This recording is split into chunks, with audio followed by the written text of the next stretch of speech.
Check one, two. Check one, two.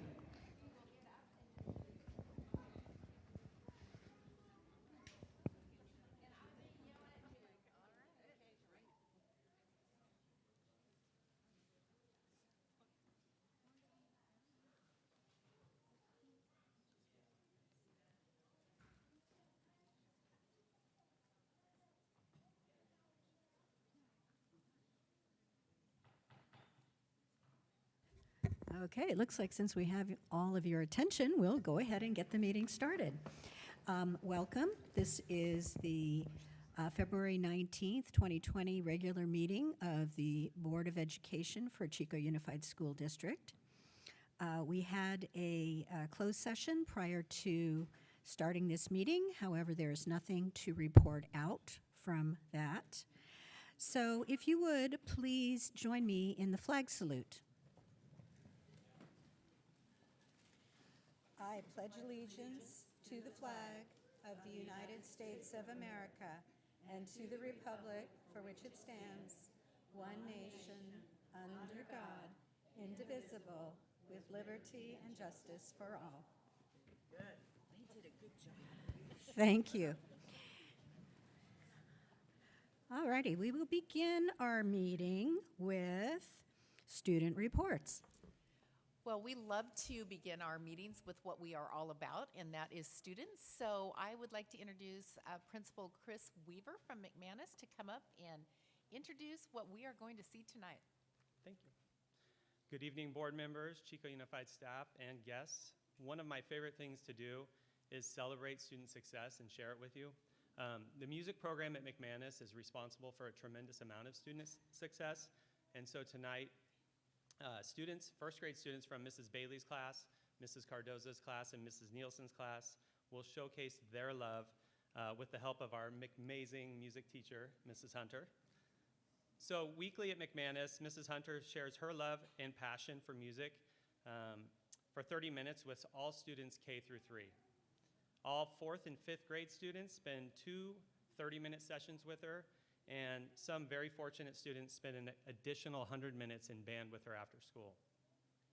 So last year we shared Mrs. Hunter with Emma Wilson and Little Chico Creek, and this year she's exclusively at McManus. And I just want to tell you, the first time I met Mrs. Hunter, and I'll never forget it, she looked at me and she said, "I will make your school better." And needless to say, that is an understatement. So if you ever have a chance to visit McManus, please stop by room 21 and pop in. Upon walking in, you may see kids having fun and singing and dancing. But if you look a little closer and geek out with me here, you'll see Mrs. Hunter using a wide range of dynamic instructional strategies to engage students in learning. You will see and feel a safe environment where students feel safe to take risks. And you will see that the content she is teaching is not separate from the general education classroom. Rather, it bridges and reinforces subjects including reading and math. So at McManus, we want our young students to read with expression and fluency. This includes the ability to adjust the patterns of stress and intonation of a phrase.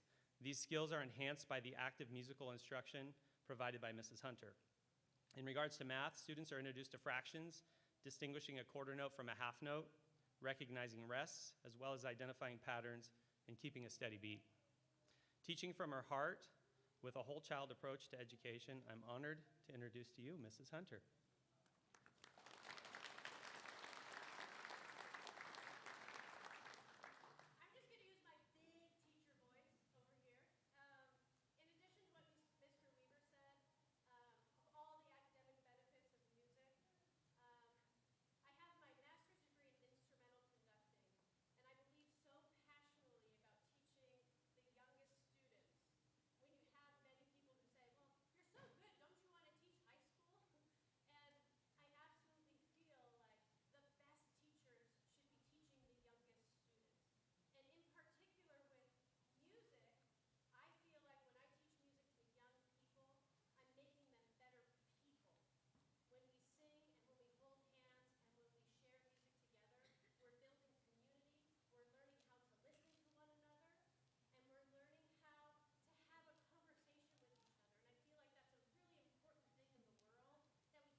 Thank you too Thank you so very much. That was wonderful. Okay, so what is our next item? So I do want to let our families know that they can go ahead and leave if they want to. We know you have busy evenings and children that need to be fed and get sleep and ready for school tomorrow, so it won't be rude. But thank you for being here. Thank you for bringing them, and thank you for the entertainment this evening. We love our kids. And we love our kids, and we also love our staff. So I'm going to transition into some staff recognition, and I would like to invite up Jessica Camp, the principal at Marsh.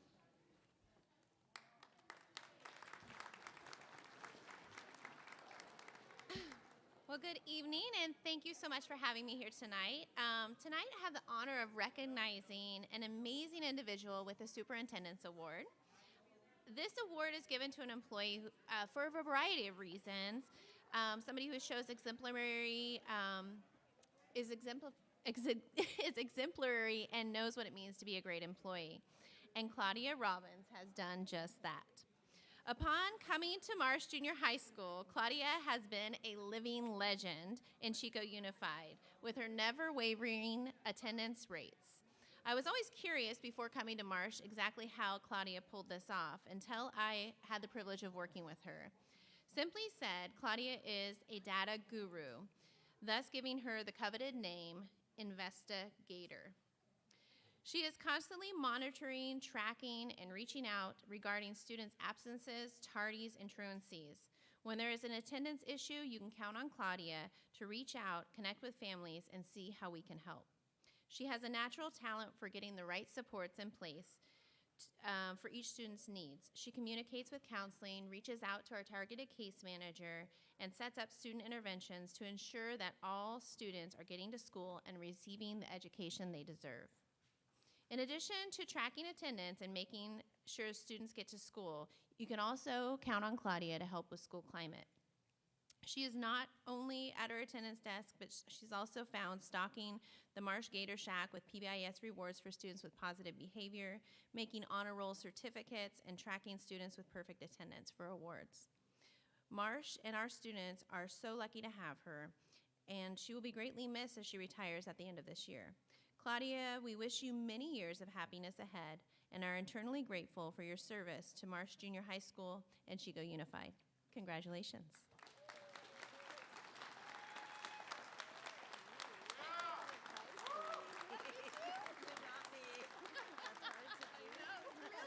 Squad out here.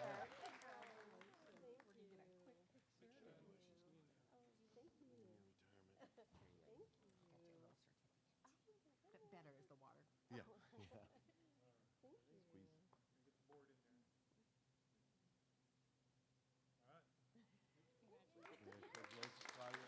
And Jessica has our next one as well. I'm hogging tonight. Sorry about this. All right. So I am back because tonight I also have the honor of recognizing a very special individual with the Superintendent's Award. I've known this individual for about 10 years now, and amongst being an amazing employee, she's an amazing human being with great strength and determination.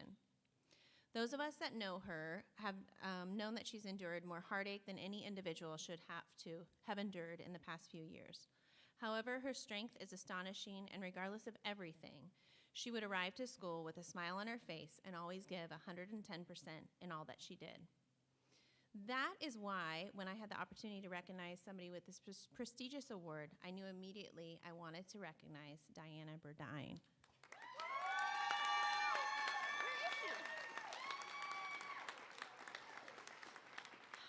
Diana has a way of making everyone feel special. There is not a more genuine, caring, and compassionate person that you would rather have on your site. As the money keeper of the Marsh, Diana Burdine is a true financial professional. Her clarity on all things finance makes her an amazing asset to our school.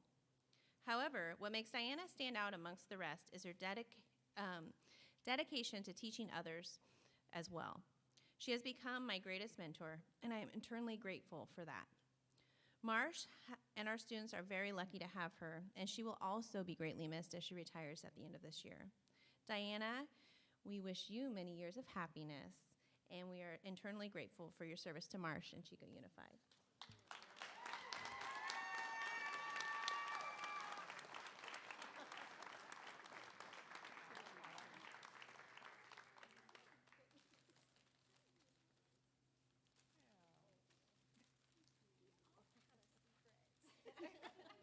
What, she surprised you? No money secrets, so, okay. All right. Just more things to, more Keeping me things out to of hold. problems for many years. There Yes, you go. exactly.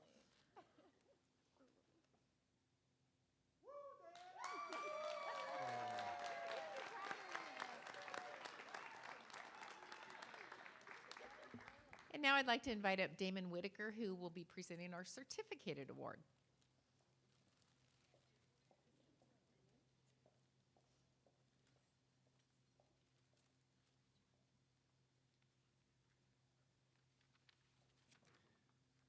Good evening, school board members and Chico Unified staff, and thank you for having me here this evening.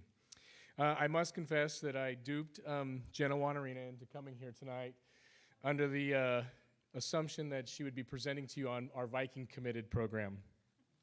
I knew it would be difficult to get her here any other way. But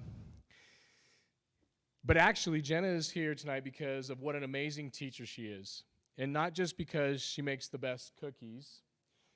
She routinely bakes cookies for our coaches' meetings, and they're amazing. And so I don't believe our coaches would actually show up if the cookies weren't there. But I do want to share with you just how wonderful Jenna is and what a tremendous positive impact she's had on our campus. As a PE teacher, Jenna teaches very diverse students every day, including students from our Mod Severe classrooms. Jenna makes it a point to spend quality time one-on-one during class with the Mod Severe students in her PE classes, making sure that their experience is nothing short of amazing.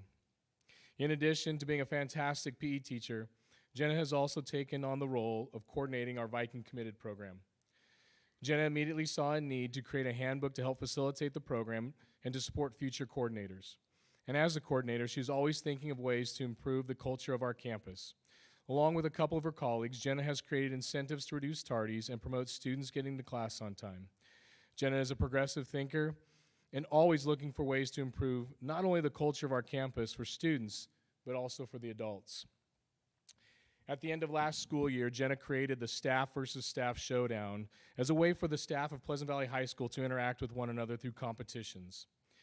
As one of her colleagues put it, Jenna created the Staff versus Staff Showdown this year, and consequently, our staff participation in Spirit Days has dramatically increased. I want to say thank you to Jenna for creating something that has allowed our staff to get to know each other and to get out of our classrooms. Jenna has the staff competing in dress-up days during Spirit Weeks, playing in cornhole tournaments at lunch, and taking pictures of themselves and their teammates at extracurricular and co-curricular events. The positive impact this has had on the culture of our campus this year is tremendous. There is a true sense of joy among our staff during these competitions. In addition, Jenna is also a very dedicated coach. Jenna is the head track and field coach at Pleasant Valley High School. It is my pleasure to present Jenna Wanarina for the Superintendent's Award.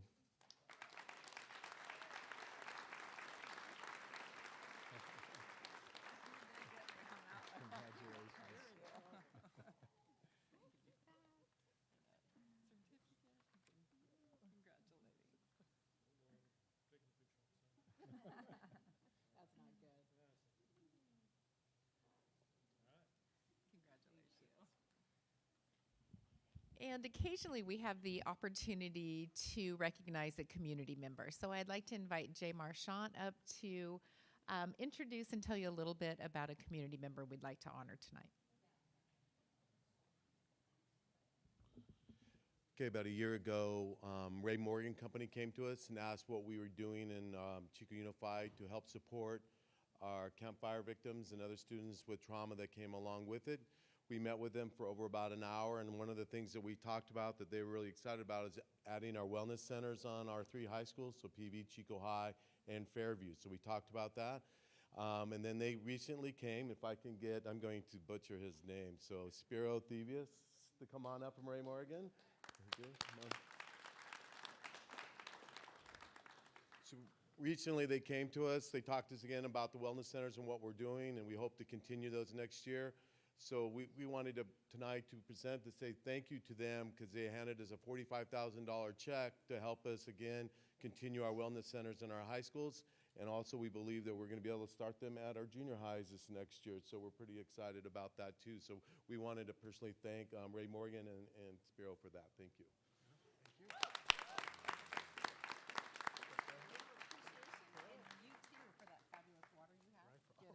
That's a $45,000 water bottle, buddy. All right, last one.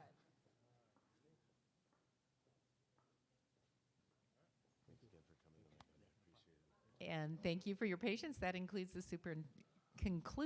superintendent's report. Okay, thank you. Okay, we will now move on to announcements. Do any board members have announcements? Yes, Kathy. So my announcement is about the census 2020. This is mandated by the Constitution, and it happens every 10 years. And what many people don't understand is that any living person, so brand new baby, 100-year-old grandfather, great-grandfather, on April 1st, who's sleeping in the United States gets counted. There is not an issue about citizenship. It's not an issue about, unfortunately, whether you're on the street or in a house. It's literally you're here. And so it provides funding from the federal government to the states. And over the 10 years, because you only happen every 10 years, it's $20,000 a head that comes to the states. It's also how representation in the House at the federal level gets determined. So the first count will be April the 1st. You can do it on your phone. You can do it on your computer. There are many ways to do the census, but one of the most undercounted groups in the 2010 census was children. And so the federal government is tremendously concerned about making sure that all of our children get counted and that all of our populations realize this is only for the benefit of the community.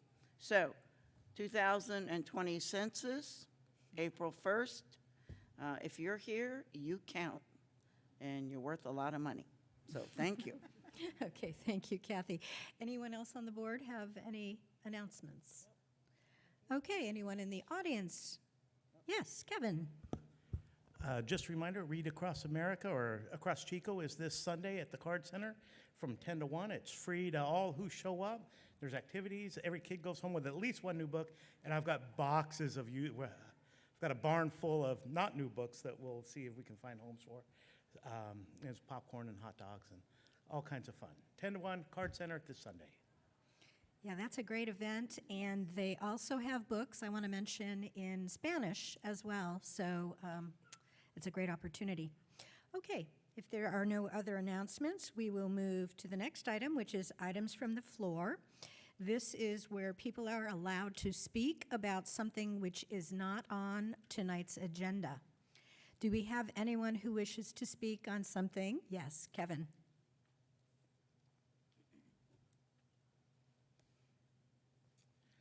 Hi, I'm Kevin Moretti, Chico Unified Teachers Association President. I'm speaking tonight, hoping you can support in any way you see appropriate the Schools and Communities First ballot initiative that is backed by CTA and fire departments and whatnot. And just a couple of quick things about it. When Prop 13 was passed in 1978, it was about 50-50 between residential taxes being paid, property taxes, and business. And because of some unintended consequences in that law, it's currently about 70% residential and 30% business. And this is designed to address some of those unintended consequences. For instance, if a corporation buys another corporation and you keep one guy from the old board on the new board for 1 year, you don't get reassessed. If you transfer property, but it's not 50%, so if 3 of us bought your business, because more than 50% didn't get transferred, it doesn't get reassessed. So because of a couple of those things, a lot of, not all corporations, but many are still paying 1974 rates while everybody else is paying whatever the rates were when they bought their house and it reassessed. It does not affect agriculture. It doesn't affect any small business under $3 million. Those are exempt. One of the pluses for businesses, and including in our union office, it eliminates the first $500,000 of unsecured property tax. So I'm hoping it eliminates the recording part of that. So in our office, we have to keep track of every used laptop that we haven't thrown away yet, everything. And you pay 1%, I think we're paying a nickel, but you gotta write it, it's such a pain in the neck.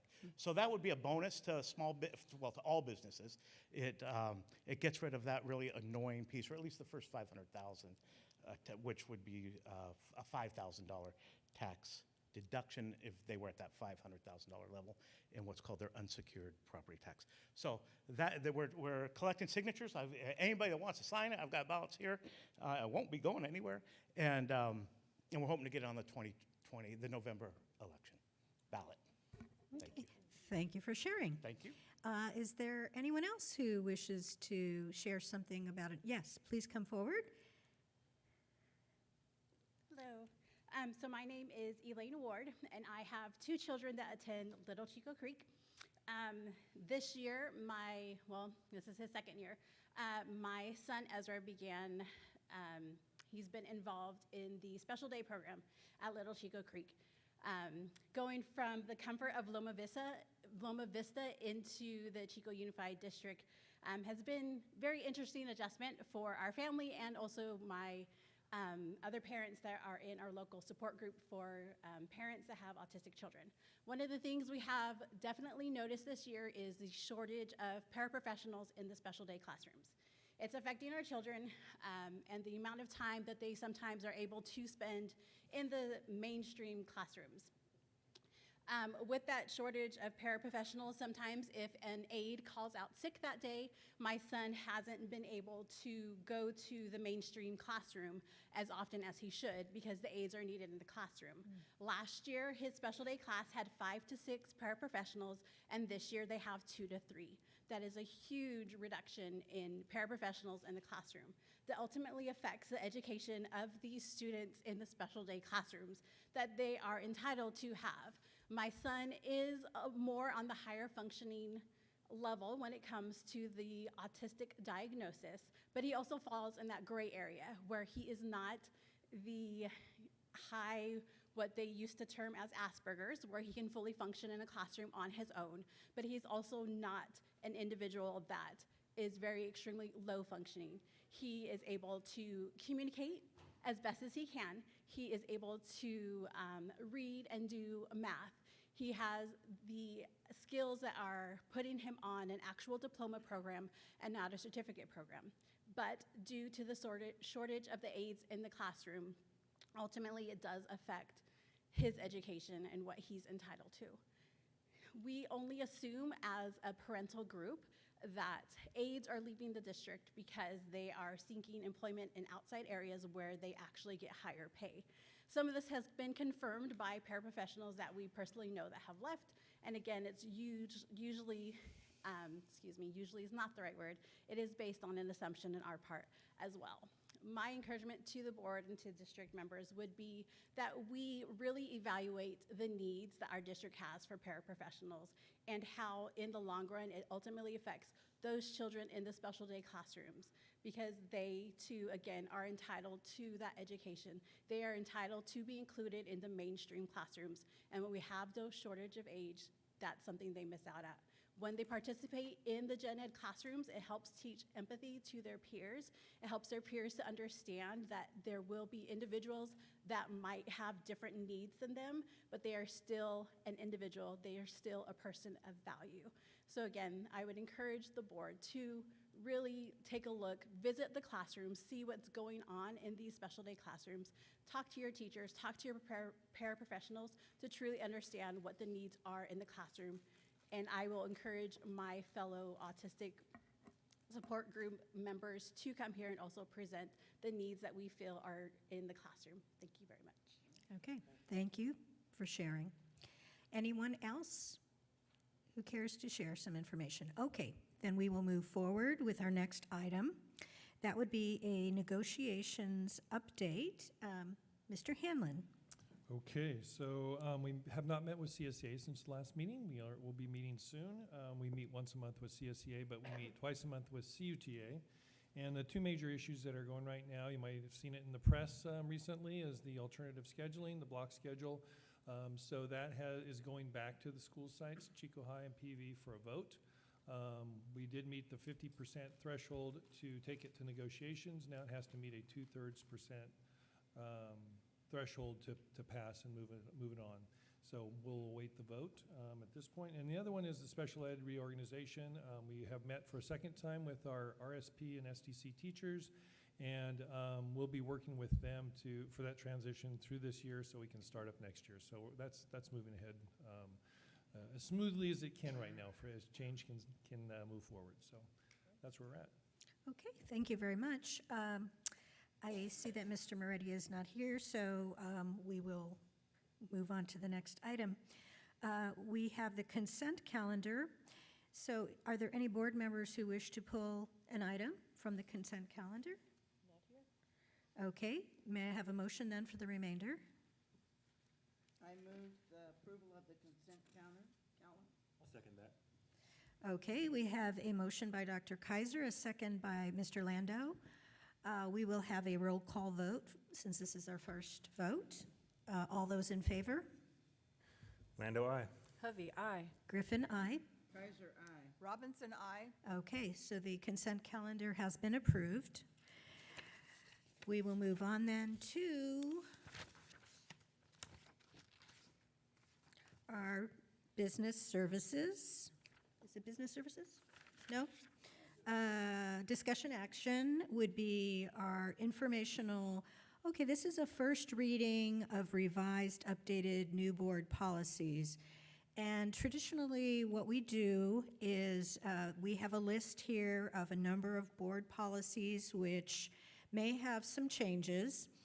And as a first reading, the board takes these policies, reads them over, and if there are any changes, modifications, if there's anything worthy of discussion, we ask that the board members put their concerns or ideas in writing and submit those to the superintendent's assistant so that she can disperse those to the rest of us. We then read them in advance of our next meeting, and then we are prepared to discuss anything that's controversial or has any reason to be discussed. So anyhow, I would ask that we follow that same procedure this time. And Erica, when would be the best due date for them to have those to you?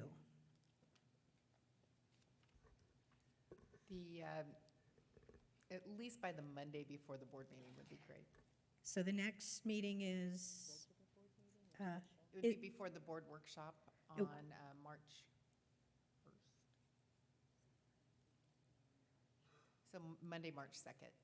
Okay, so so when would be the? Monday, March 2nd would be when we would need any questions. Okay, Monday, March 2nd. So if the board members could have their comments, concerns, any rewrites they think are necessary to Erica by March 2nd, that would be great.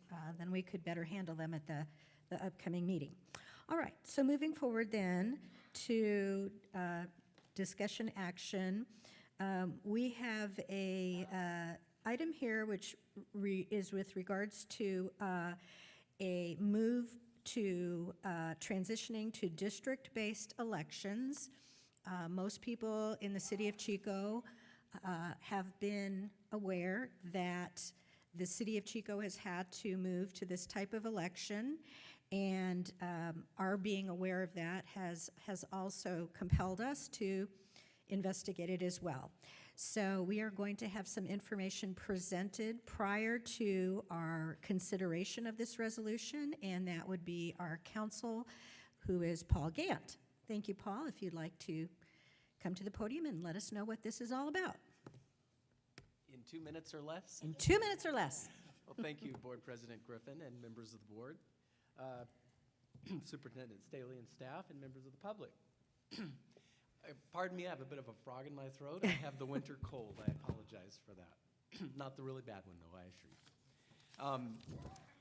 With regard to the resolution before you tonight, this resolution, if passed by the board, would state the intention of the board to enter into a process to transition its current, what we call at-large elections, meaning that all board members are elected upon the vote of the entire electorate for the Chico Unified School District, to what is termed a trustee area district election process. Under trustee area elections, the community of the Chico Unified School District is divided into election areas, such that typically they have to be more or less equal in number, but they are also designed in order to strengthen the voting strength of various members of the community. Specifically, it was designed to ensure the maximization of voting strength for minority populations. Now,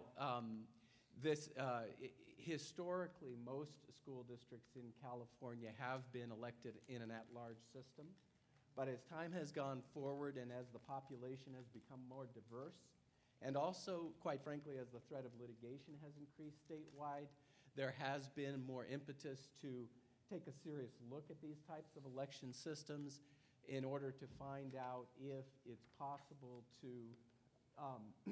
come more in alignment with the law and also at the same time strengthen the voting strength of all members of the population so that there's an increase potentially in the ability for everyone to have a voice in the election and also to perceive that their voice is heard by dividing into districts where you may have a higher percentage of particular ethnic or racial population within the community. After looking at some initial data from our demographers over the years, the district staff has decided that there's at least a potential for improving the voting strength of certain populations in this community. And also, there doesn't seem to be an overwhelming threat that it will somehow disenfranchise other members of the voting population. It seems to be an overall plus from the district's observations.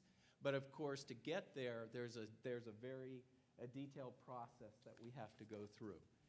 Tonight's resolution, which would just initiate that process, is just the first step in a process that takes many months. Over that time, there will be a series of about 5 meetings. The first 2 meetings are really for members of the public and all interest groups and stakeholders to come forward before the board and state whatever information that such members may have that they want the board to be aware of that may bear upon how districts would be divided. And that information is carefully taken note of. And at that point, then we'll have a series of 2 more meetings, again, assuming the board says, yes, move forward with this process. And that gets more data-driven. That's where we really get into the numbers. We have demographers at work who will be taking a very careful review of the population of the district from all available sources. And then after all of that information comes forward, then the board would have an opportunity to vote on a particular map. Usually there are more than one choice put before the board.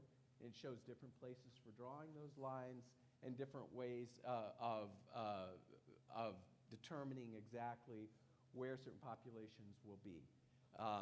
And then, of course, the board members have an opportunity to ask very pointed questions of the demographers to make sure that they've done the proper analysis.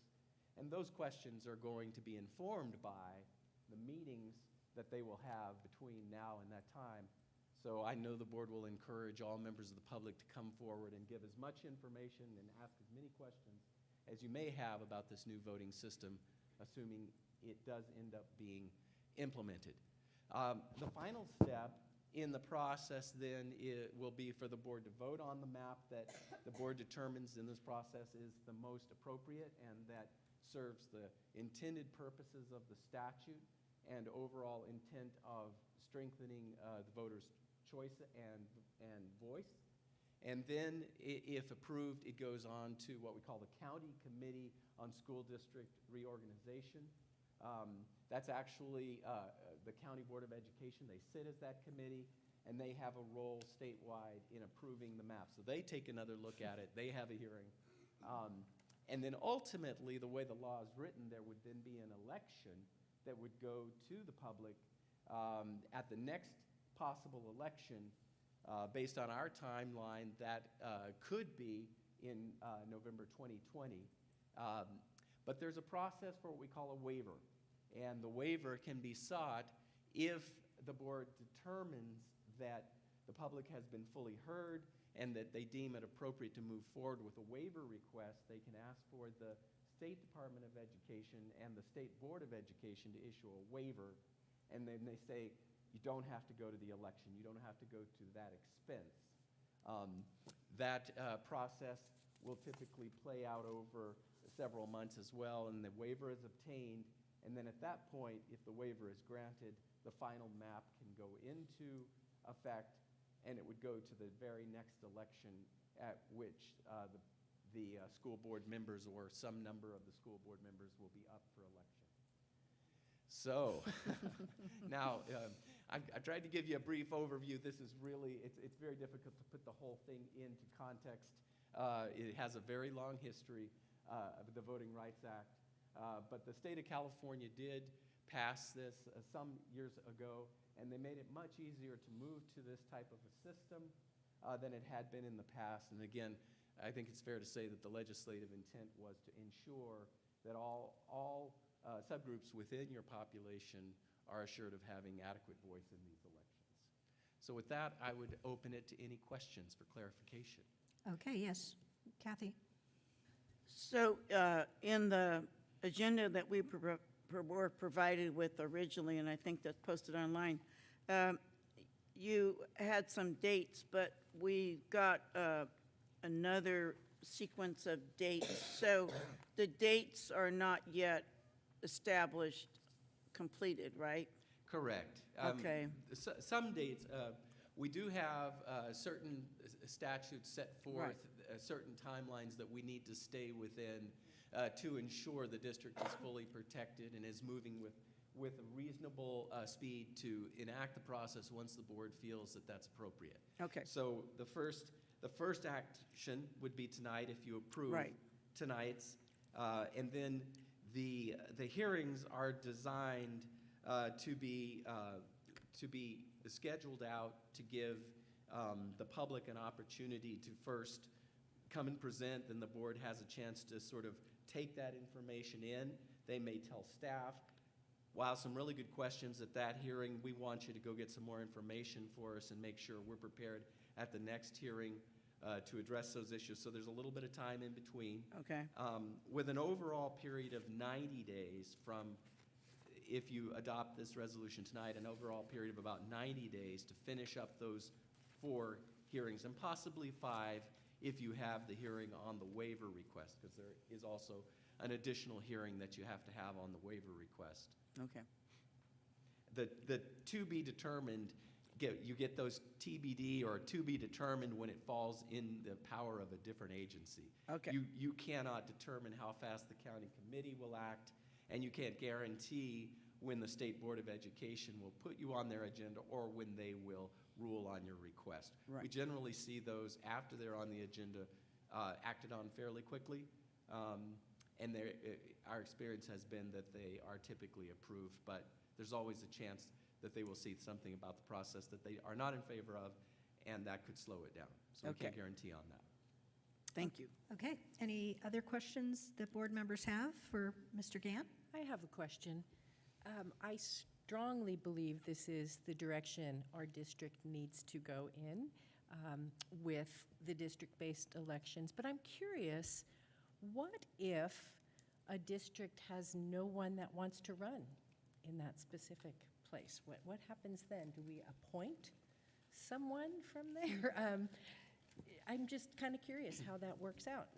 And I'm not fully prepared about the process tonight, but I would say in general, the board does have the ability to appoint for a limited time until the next election when there is an open seat. I see. Okay. And however, it would need to be someone from the given area. To be eligible for appointment. I understand. Thank you. Anyone else? Okay, yeah. No, I just, Linda, thank you for asking that question. I actually am concerned enough to ask maybe Paul if you could do some extra digging to find out how we protect ourselves from having an instance where we don't have a majority in order to continue business, because, as you've said, no one from a designated district has decided to run and meet the, because there is quite a span of about 4 months from beginning the filing date until an election, that if you don't, follow the guidelines of paper, you're not eligible to be on the ballot. So it is quite a process, and that is a concern. Thank you, Linda. And I'll be glad to work with staff to get the board a summary of that process if it were to come to that. Okay, so based on all the information we've been provided, is the board ready to vote on whether to approve this resolution? Yeah, I'd like to move resolution number 1497-20. I'll second that motion. All righty, a motion by Dr. Kaiser, a second by Eileen Robinson. All those in favor, are there any comments from the audience? Any further comments from the board? Okay, all those in favor, please say aye. Aye. Okay, so we have just indicated that we have passed the resolution indicating our desire to move forward with this process, and so we will be moving forward in this direction. So thank you very much, Paul. And I just, you may already do this, but just to make sure, I want to be sure that the vote of each board member is recorded for the record. Yes. Thank you. That will definitely be recorded.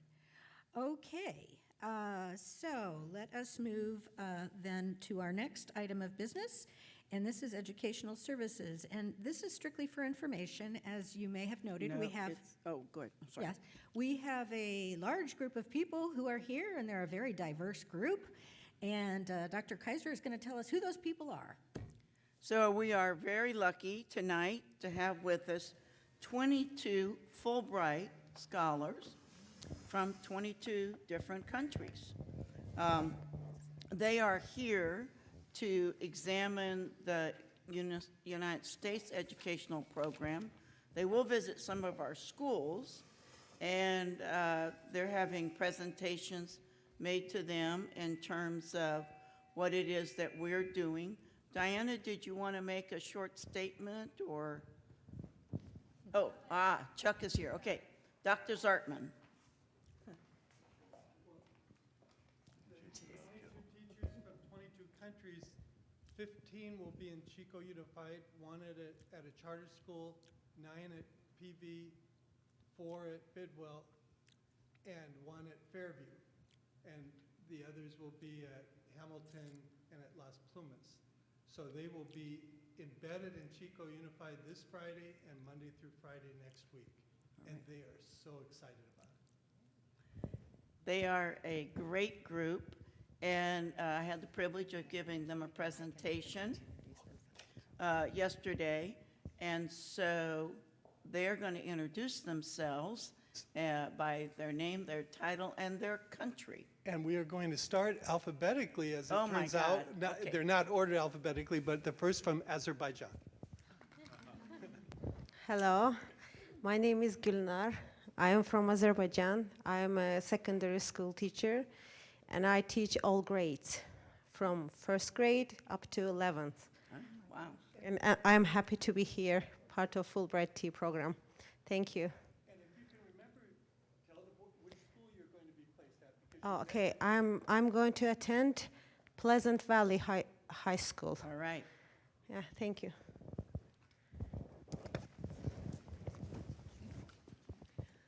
Hello, I'm Maral.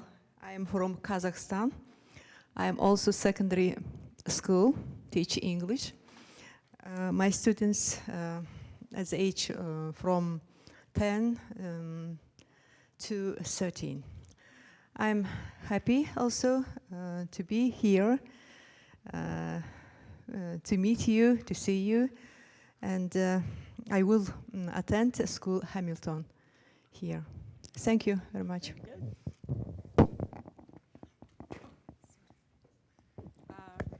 Good evening. My name is Cynthia.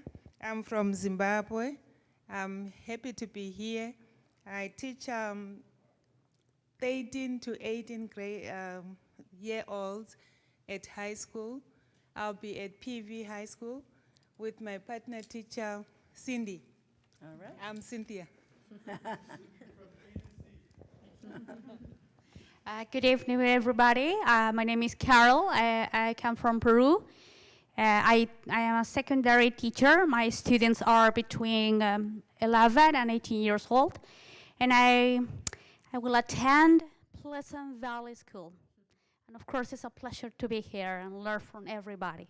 Thank you. Good evening, everyone. I'm Sevara from Uzbekistan, Central Asia. And I work at the medical college. It's specified for the medical education. It's like American high school. My students are the aged from 16, 18, so they're mostly girls. So I will go to the Las Plumas school. I have been there once, and I was amazed, and I will be happy there to learn from the teachers, and I will be glad to share with them. Thank you. Hi, I'm DK, and I'm from Malaysia. This is my 20th years teaching primary schools age 9 to 12. And I'll be going to Bidwell Middle School. And with this program, I'm glad to say that I'm looking forward in teaching the rest of my life. Oh, very good. Good evening, everyone. I am Said Abror Jalolov from Tajikistan. I'm so much happy to be by Fulbright program. And it's really here an honor for me to be here to meet all of you and to call all of you my colleagues. So I'm looking to, we're going to attend Pleasant Valley School. Thank you. Good evening, everyone. I'm Stephen, and I'm from Burma. I'm a high school teacher, and I teach English. The age of my student range from 14 to 16. In the next week, I will be in Pleasant Valley High School. Thank you so much. Good evening again. My name is Asta. I am from Lithuania. I work with basic school students, 11, 14, and I'm going to visit and observe and learn and enjoy. Farewell. Oh, very good. All right.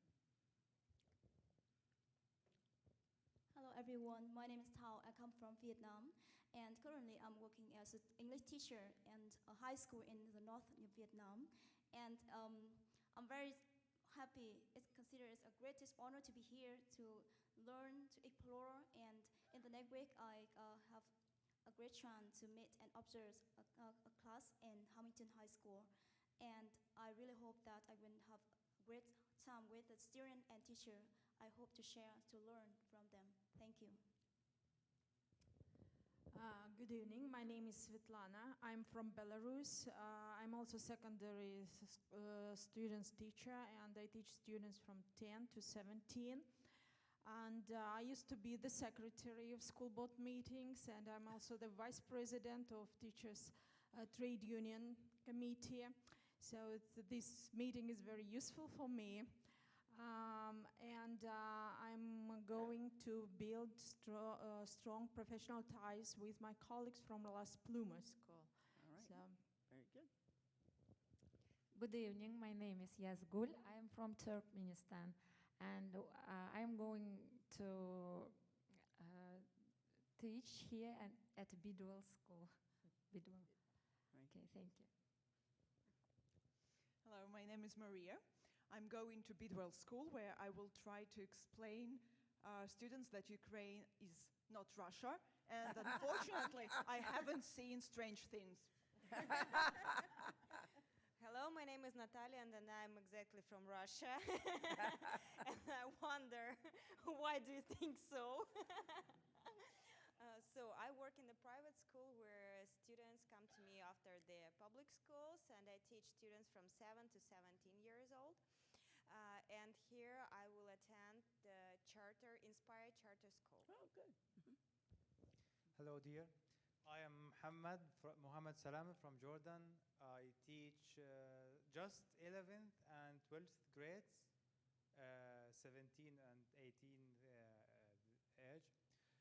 I'm going to Las Plumas school next week. In fact, I feel honored to be one of the Fulbright members. Thank you. Good evening. I'm Elvio from Mozambique. I'm going to be at Pleasant Valley High School. I just want to say I appreciate how education is taken seriously here. I would like to drink from the source and share, if I can, at least 1% that is going to change something in my country. Thank All you. right, excellent. Jumanne Bakari Tungu from Tanzania.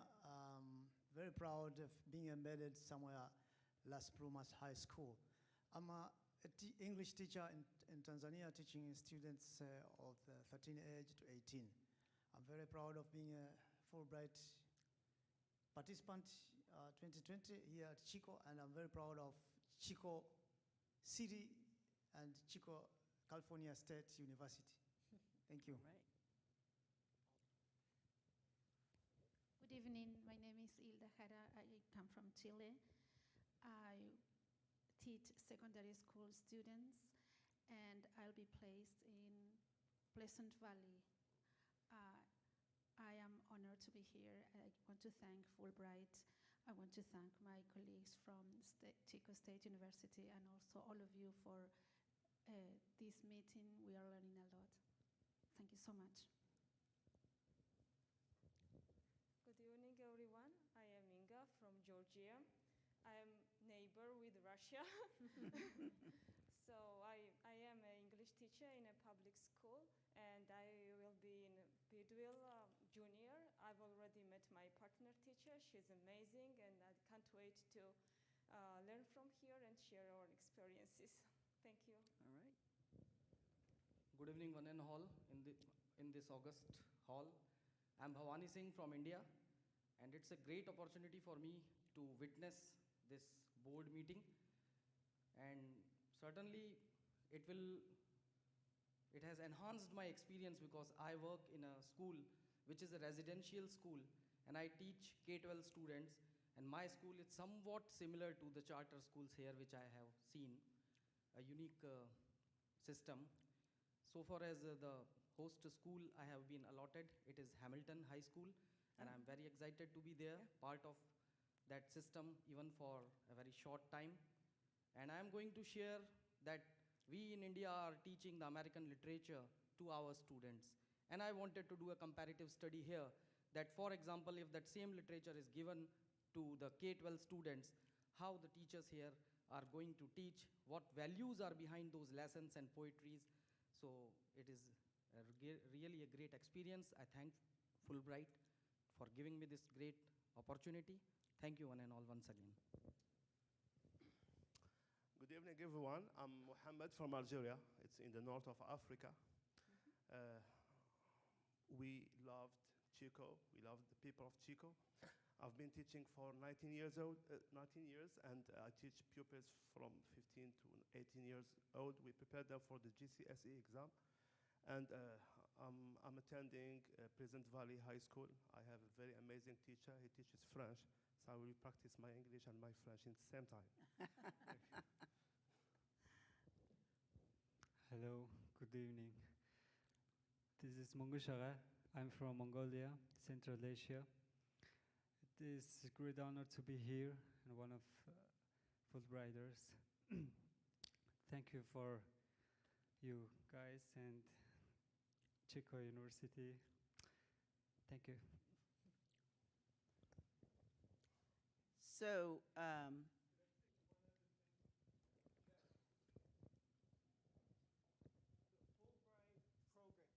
yeah, use the mic. The Fulbright program is a complementary program out of the Department of State. And it was impressed on us when the proposal was written. The Department of State deals with political diplomacy, but also public and educational diplomacy. And what is happening this evening and what will happen in the 6 days when they're in school, in addition to the academic program and the cultural program they have, is diplomacy. And what's happening here tonight will be filtering back to 22 countries.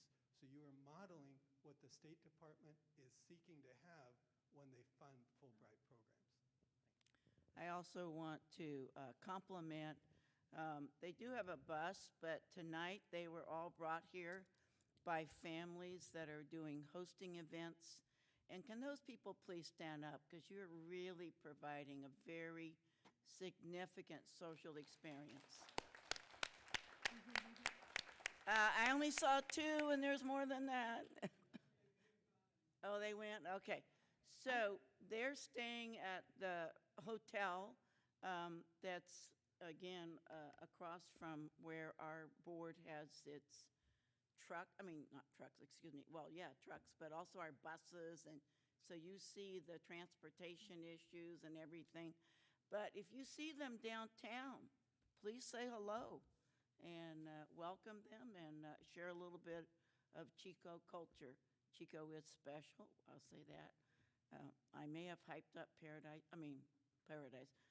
Valley a little much, but, we were just going over the different avenues of education available, and I told them that when they came tonight to Marsh, they would see what many people would think was a community college, right? And this is the effect of our citizens voting bond money to us to improve our schools and to spend it for our students. So this is where our students here eat lunch, see performances, perform themselves. And back over there, you see all of them on their computers. You just imagine them with their laptops. They're clicking away. So thank you for coming. We're really happy to have you here.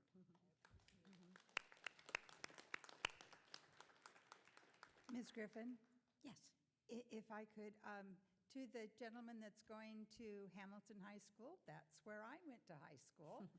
And for those of you that are going to be visiting Pleasant Valley, I have a granddaughter attending school there, and I will let her know when I get home this evening to watch her classes to see if any of you have joined her. She would be thrilled to be able to exchange information with you. She's quite interested in world events and what's going on in different countries, so she would be quite adept at discussing what's going on with your worlds in your country. So I hope she gets that chance tomorrow.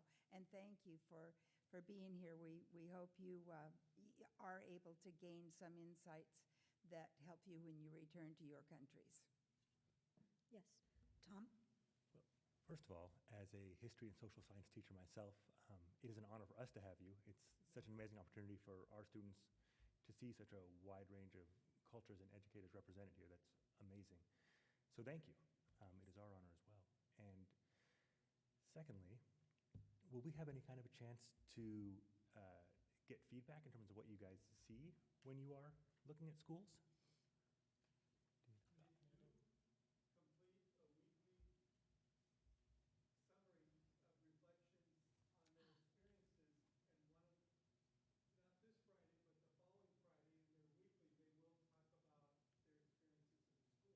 I would love to either see a presentation or hear some about what you guys see and how it compares to schools in your native lands. Mm-hmm. That's a great idea. Thank you so much. Charles, are they going to do their posters as their final event?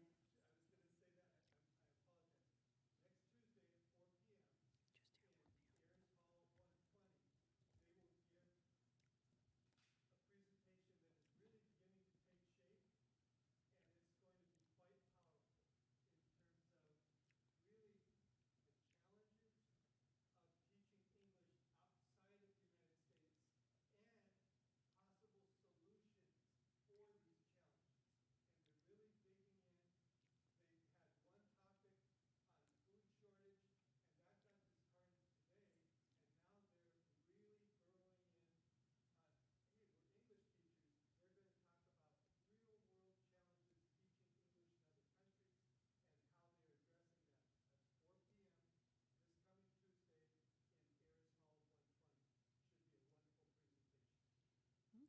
sounds wonderful. Anyone else? Linda, any comments? Okay, I had one question, and that was, I understood about all the different schools that were participating. I wondered why Chico High School was not participating.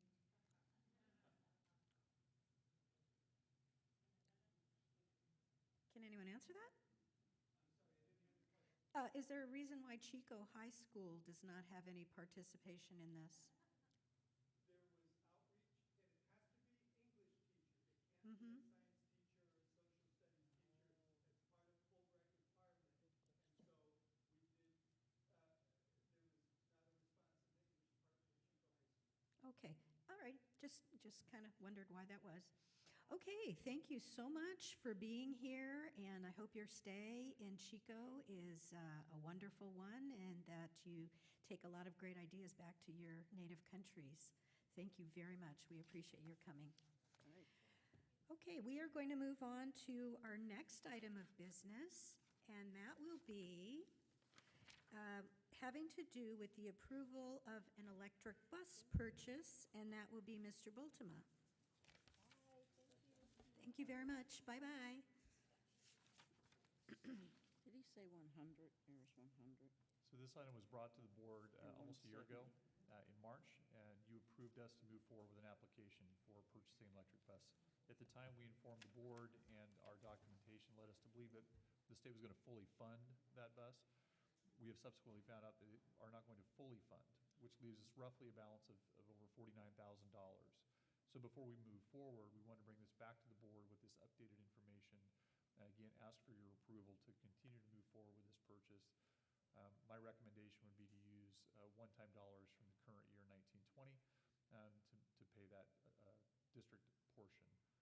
So again, it's our recommendation to make this purchase, and we look for your approval. Okay, any questions about this?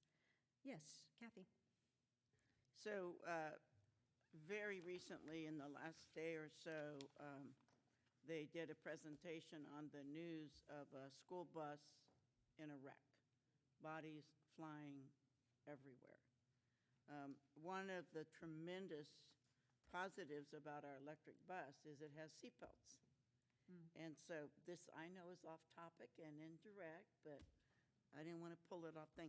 I would like to get some sense of when, how much, that we could get seatbelts on our other buses. So we have either lap belts or seat belts in all but 4 buses.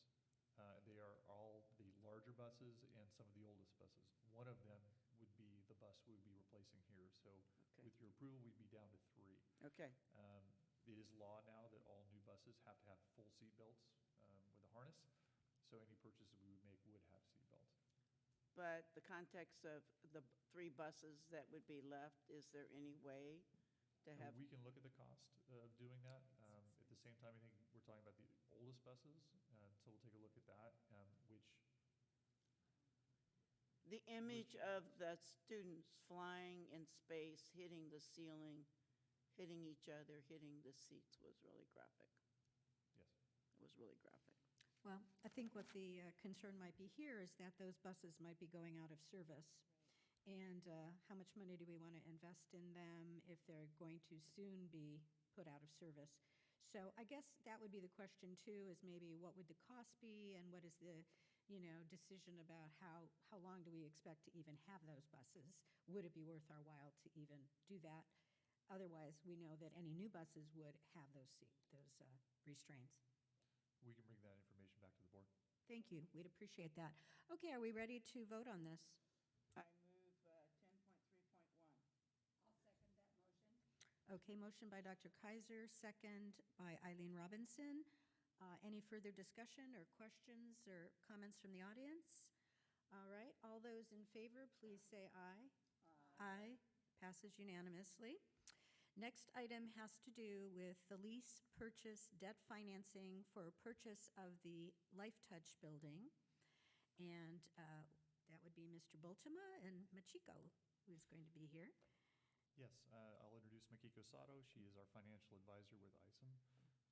Sorry, Makiko Makiko. will give you a brief presentation on possible financing and some of the specifics regarding that option for the board. As a reminder, we have entered into a purchase sale agreement, and the clock is running on our due diligence period. We'd like to bring this information to you as well as part of the purchase, get your direction, and then if it's the board's desire to bring back a formal resolution to enter debt, if, again, that's the direction we want to go. With that, I'll turn it over to Makiko. All right, great, thank you. How do I get the presentation up on the screen? Oh. We have copies here. Okay, great. Well, other people.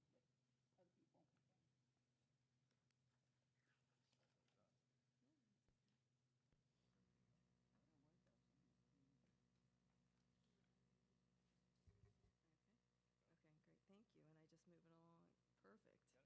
Thank you for having me back. So I understand that the district is in the process of purchasing the Life Touch property. And I also understand that since it is an administrative building, that the district is interested in using non-bond financing. So in terms of options for financings backed by the general fund, there are two main ones that I wanted to discuss here. The first is the lease financing, and the second is certificates of participation. Certificates of participation are backed by the general fund, but they're similar to bonds in that it's a public offering, and so you would work with an underwriter, go out and get multiple investors to purchase the COPs. The lease financing works a little bit more like a traditional loan, where you work with a placement agent. They would find a bank who would. This next slide summarizes some of the difference between the lease financing and the certificates of participation. The certificates of participation is a public offering, and so it has some of the requirements that we've seen in a bond, namely a disclosure statement and ratings from one of the three main rating agencies. The lease financing, since you're working with one particular lender, they'll do an internal credit review, so we wouldn't need the disclosure document or a rating typically, most of the time. So the borrowing cost for a lease financing is a little bit lower. Sorry, the financing cost is a little bit lower for a lease financing. With the certificates of participation, you have to pay for the disclosure counsel and the rating, so the financing costs are a little bit higher. The advantage of the COP is that you may be able to have a longer repayment term of up to 40 years. And because you are getting multiple investors involved, your borrowing cost might be slightly lower.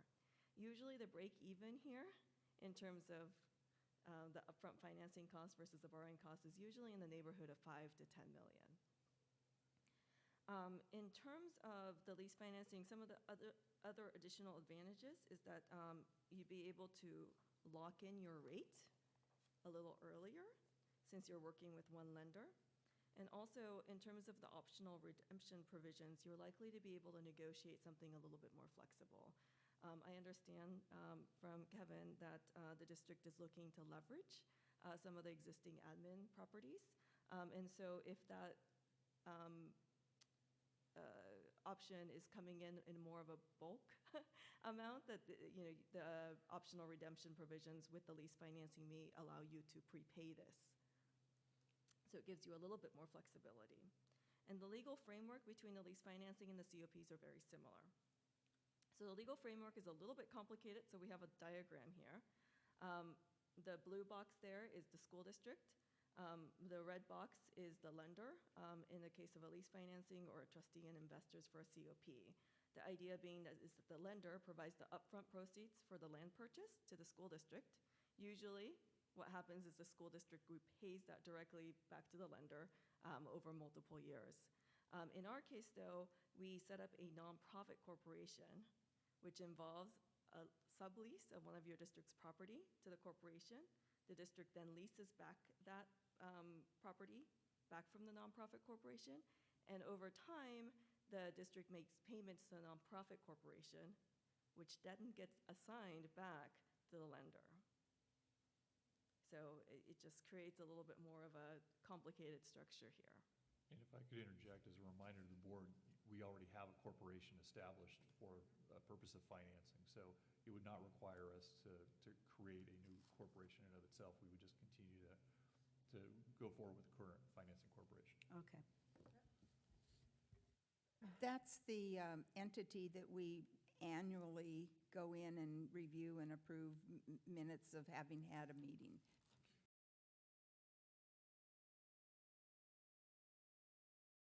In terms of this legal framework, for the lease and the sublease, there's a leased asset that we need to identify. And some of the ideal characteristics of a leased asset is that it should be an essential school district facility. The insured value of the leased asset should equal or exceed the. We want the useful life of the leased asset to equal or exceed the term of the borrowing. And then we don't want any other encumbrances on the leased asset. And we also don't want a high-risk asset. It's usually, and this is maybe surprising, but it's usually not the property that's being purchased or improved upon. In our case, we need to identify a separate property because at the time that the financing occurs, the district actually doesn't own the property being purchased. And this is very standard. It's not unusual. It's actually more common to find a property that's different than the property being purchased or improved upon.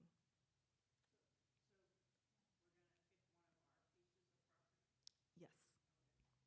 And for the board's information, I've identified 3 properties that I think would fit all the descriptions that Makiko provided. Hooker Oak Elementary School, Parkview Elementary School, or Fair, owned by the district and fit all the descriptions that she's provided. All right. Thank you.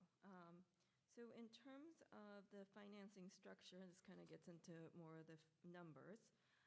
Our recommendation at this point is to move forward with the lease. One of the 3 properties that Mr. Boltema has recommended. IRAN updated some the financing figures based on a 20-year repayment term and a 25-year repayment term with $5 million in project funds received. I believe that's a little bit higher than the figures that we initially were looking at, so the board agenda memo has a slightly different figure. But assuming that the financing would raise around $5 million, the annual payment would be somewhere between $350,000 and $450,000. And of course, these figures will depend on the amount of project funds that we want to raise, the repayment term, whether we want to look at level or escalating terms, optional redemption features, and whether we want to have a capitalized interest period. Those are things that we're still discussing and may impact, will impact the figures. I think that's an important point I'd just like to make to the board. Historically, when we've looked at our bond structures, for instance, our intent always has been to maximize the principal with the intent of retiring debt. In this case, because we're looking at leveraging current property, the goal here ultimately is the flexibility and the opportunity for time to develop that new property and then move and consolidate all the operations. So different than that focus of just paying off debt and principal as quickly as possible, we may want to engage the board in a conversation of do we delay some of the principal payments or even interest payments for a period of 3 years, for instance, while we try and leverage that property, thus really not being really out any dollars kind of in that short-term financing option before we either have a ground lease that would provide the revenue to pay for it over time, or if it was a great deal, possible sale, and then have a lump sum that could pay it off as well. So that's kind of one of the ideas that we just like to understand that the board's comfortable with, or if that's an idea that you're, just to note it's different than what we've done before with our bond repayments. But it's done because we have a specific goal in mind in consolidating our administrative properties. Okay, so, all right, I'm not familiar with some of these terms. Maybe you could explain what they mean. So what is the difference between par amount and project funds raised? Okay, so the par amount is the principal amount of the bonds or the borrowing. And the reason that there's a fairly significant discrepancy between the par amount and the project funds raised is that I built in the capitalized interest, which means that you're borrowing a little extra upfront to make those interest payments from the amount that you borrowed. Mm-hmm. So in that case, there's no payments made from the general fund toward this financing, so you're borrowing a little extra. That also includes about $100,000 in financing costs associated with the. Okay. But the point would be that money would be available to develop the property, right? That's what you're, Yes, again, the goal is to leverage our current administrative properties at the courtyard and where the current district office is. Either with a land lease, where we basically have an outside entity who is leasing that property through us, thus providing a revenue stream, and ultimately which we're just repaying this with those revenues, which would not impact the general fund from a increased cost perspective. The other option, obviously, is if it was a great deal and you were to sell it, then you would have lump sum, you could pay it off early, which again would provide the flexibility. So that's why it looks like there's more money being borrowed up front, give ourselves flexibility and possibly not have any cost out of the general fund. But I will say this to the board, I can't guarantee you a market for the corporation yard, either through a land lease or a purchase. So we think it's very marketable, we think it's very desirable, but at the same time, I can't tell you exactly in 3 years it will be sold or a land lease would be entered. That's why I think it's important to understand what this cost is, that if we weren't able to leverage that in the timeline, these are costs that we would have to pay. So in that case, those costs would come out of the general fund. So I want to be very upfront about that component as well. And that's that $300,000 amount that would have to come out.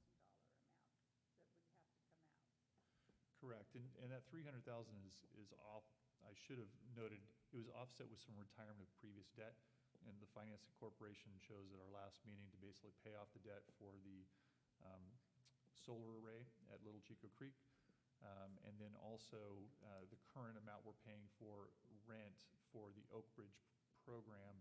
We'd like to move that into this building as well and relieve ourselves of that, which is about $75,000 a year.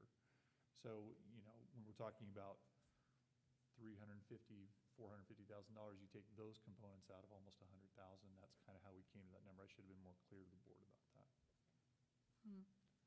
I would also point out, sorry, related to debt within the district, the only debt we have is for the CEC 0% loan, which we're paying about $250,000 a year, and that will be fully repaid in 2026. And we also have a lease out for the purchase of the 8 buses that was done 2 years ago, and that debt will be completely paid in 2025. And those are the only other debt components that the district has, other than bonds. Okay, so the other question that I have is that, okay, if you were going under a 20-year repayment on this, the cost of this, just this, to get the $5 million, you'd be paying $2.63 million to get the $5 million, and then with the 25-year repayment, you'd be paying $3.5 million to get $5 million. That seems kind of crazy. And then that's not even in addition to whatever we have to pull out to actually do the renovation of the buildings, right? Correct, but we would not incur any debt related to the improvement of the facilities. What we look for is one-time dollars that we have set aside. MA dollars, to be specific, we have almost $1 million that have been set aside for that purpose. And then look towards one-time dollars that have been saved up in prior one-time dollars from the state.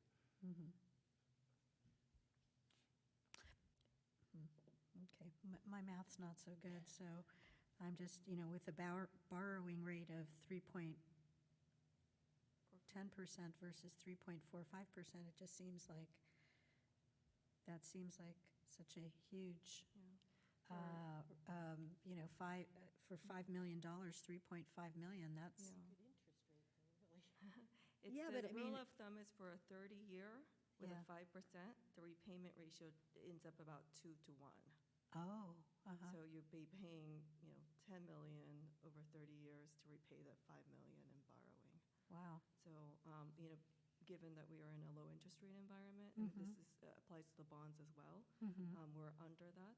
And this does not apply to the lease financing or the CUP, but for the GO side, there is a statutory maximum of a repayment ratio of 4 to 1. Mm-hmm. Yeah. Yeah, it just, I don't know, it just kind of blows my mind. So I think, that's why the optional redemption feature, so, when we're talking about opportunities to leverage existing properties, if we are able to prepay this in its entirety, then we wouldn't incur that interest cost. So there wouldn't be penalties, you said? Yeah, so in a COP, the tradition is that, traditional municipal borrowing, you usually give the lender a 10-year protection. Mm. For a direct placement, you might have some flexibility. 3 years is actually pushing it, Mhm. but, we've been getting some preliminary feedback that 3-year is possible without a penalty. Okay. Mhm. I will say that we are, the pool of lenders available for a 25 repayment term goes down significantly. With a 20-year repayment term, we might have a little bit more negotiating power. Oh. Yeah, so. Mhm. Well, Okay. Well, 3.10% is a phenomenally low borrowing rate. Yeah. It's just that when it's, spun out over so many years, it 20 does. years, yeah, it does add up. That's But, when it. Yeah, I mean. Amortization, is that the correct Yes, term? that's correct. And then so the idea being that, the 20-year repayment term, although the annual payment is a little bit higher, if you Mhm. look at the total debt service over time, as Right. you noted, It's the less. total Mhm. payments you're making is less. And of course, if you paid it off in 3 years, then, Mhm. it's significantly less. Yeah, all interesting, very interesting information. Okay. Makiko, I'm curious why you are recommending the lease rather than the COP? Just interest rate also, or? The two factors, I think, the key factors, the one is the rate lock, that we're able to lock in rates 60 days prior to when the district needs the funding. And so that protects us a little bit from interest rate fluctuations, especially given that we're in such a low interest rate environment. Right. Also, the optional redemption provisions might be a little more flexible with the lease financing versus a COP. And I guess I'm going to add a third one, which is the financing costs and also staff time of, getting a rating, preparing a disclosure document. You can avoid that with the lease financing. Okay. Okay, thank you. Are you getting interest in the one lender? We are having some preliminary discussions, but we also didn't want to, move ahead too much without the board direction. But, in order to get some feedback about what's possible, through the direct placement agent, we've been getting some information regarding where the lenders are. But there are fish in the water. There definitely are, especially for the 20-year repayment term, and there's about 2 banks that are willing to go out for the 25-year. Okay. All right, so let me move on to slide 7. We hit on this already, but we are in a very good interest rate environment. I used to share, but it also embarrasses me a little bit because I always feel like, we've been in a low interest rate environment for such a long time. I always feel like I come here and, talk about what a great market we're in. I think for a long time, the Brexit issues dragged on much longer than was expected. There were trade issues, and most recently, some of the concerns about the economic impact of the coronavirus has led to really low interest rates. You can see it really coming down at the end of, January and into February. So that bolsters the idea that this is a good time to be doing this versus waiting. And then in terms of a preliminary financing schedule, the board can move forward with authorizing a resolution at the March board meeting, March 18th. Once the board gives us a direction to move forward with this, we can send out RFPs to potential lenders and select a lender by late April, with closing on May 14th, which is in line with the purchase agreement timeframe. Yeah, So- Kathy? I agree, these are absolutely historically low rates. So it has to take that long? I mean, if we vote tonight, it's not moving us. Well, I think there's a couple things. Okay. There's still due diligence work that we need to do to determine Okay. if this is the right property. Right. Specifically Yes. working Oh, with I- the architect yes. to make sure we fit other environmental issues that we're trying to just Right, do right. all that work. So So we want to get some of that work done, so we can also bring that to the board, so you're confident that you want to Okay. keep moving forward before we take a lot of Makiko's time. And Okay. the other thing I'd point out is that, as a reminder for our contingency date, that date has now been set as May 6th. Oh, okay. So May 6th is our contingency date, and then our close date is 30 days after that, and it's June 5th. So I think what Makiko's providing is a timeline that would certainly allow us to get this done and have the cash for the escrow. But understanding that we have some additional work to do before we just say, move ahead. Yeah, okay, good. So we don't actually need to take action? No, I'd put it as action. And one thing I did want to possibly hear from the board was this idea of capitalization of interest and not having any payments at all for a period of maybe up to 3 years. That can sound to the public when you say that you're capitalizing the interest, especially like in the bonds. If we were doing that to push out principal payments, that's a different issue. But that is not what our goal is here. Our goal is to give ourselves the time to leverage our current properties and then basically either create a revenue stream or sell off a lump sum so we can pay this off more quickly. So in that regard, we could have 3 years of really no payments but still acquire the building, and then use that time to get our properties available for a land lease, for instance, out at the courtyard. So that's why this is different. I just wanted to hear from the board, are you comfortable with that idea of capitalizing interest and delaying any payment for the first 3 years, for instance? Is that correct, Makiko? Am I communicating? That's correct in how it would work. I think we do need to, explore that with the lenders as well. Yeah, well, it sounds really positive to me. I think in particular, they're a very smart plan. I'm particularly interested in the 20-year payment terms listed here with the capitalized interest, but of course, I'm interested in what the rest of the board has to say. So the capitalized interest just, it would increase the amount that you're borrowing, but about $500,000, because you're borrowing extra to pay that interest in the first 3 years. So just want to make sure that was clear. As soon as I saw the COPS recommendation, I went, oh my God, isn't that and what you explained, Kevin, is why I'm comfortable with this, is that we're not trying to extend and have it cost us, what the horrible situations that districts and municipalities found themselves in using the COPS inappropriately. I do support the 3-year buffer, and believe that the market is probably going to be favorable to us, although I know you can't guarantee it.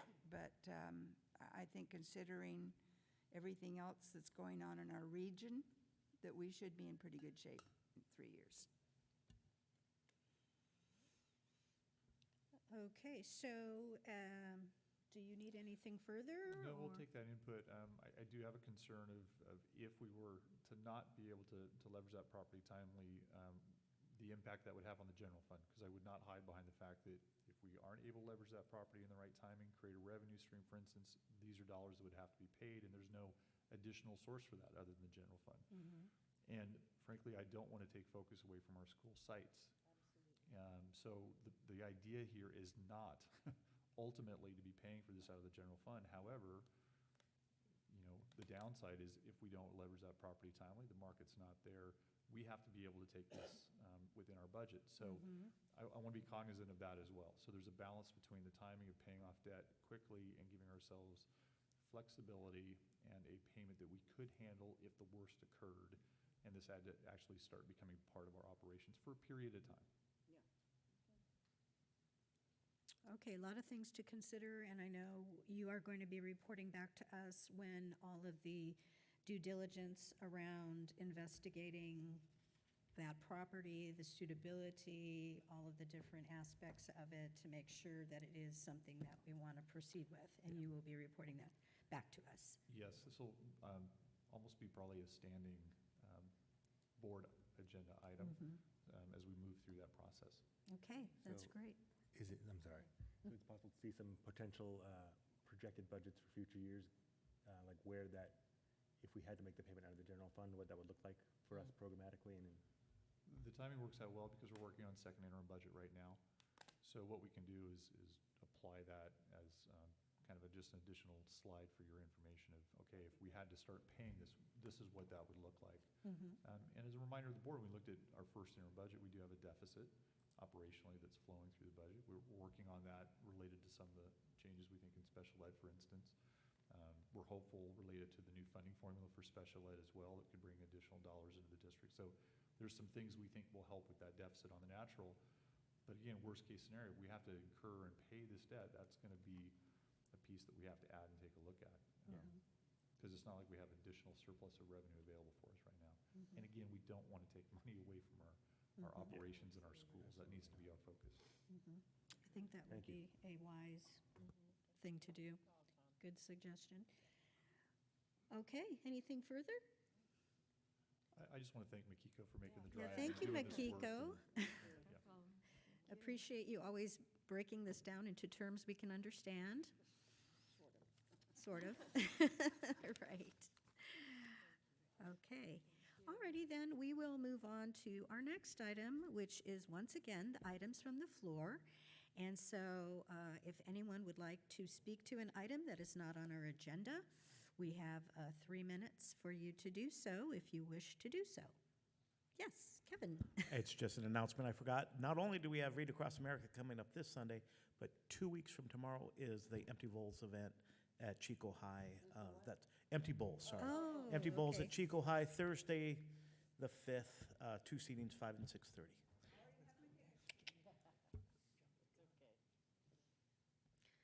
Okay, well, I'm not seeing anyone coming forward with any items from the floor, and I think that that was the only announcement, unless anyone else has an announcement. Okay, seeing none, I will adjourn this meeting. Mhm. That's at Chico High School, right? Empty bowls?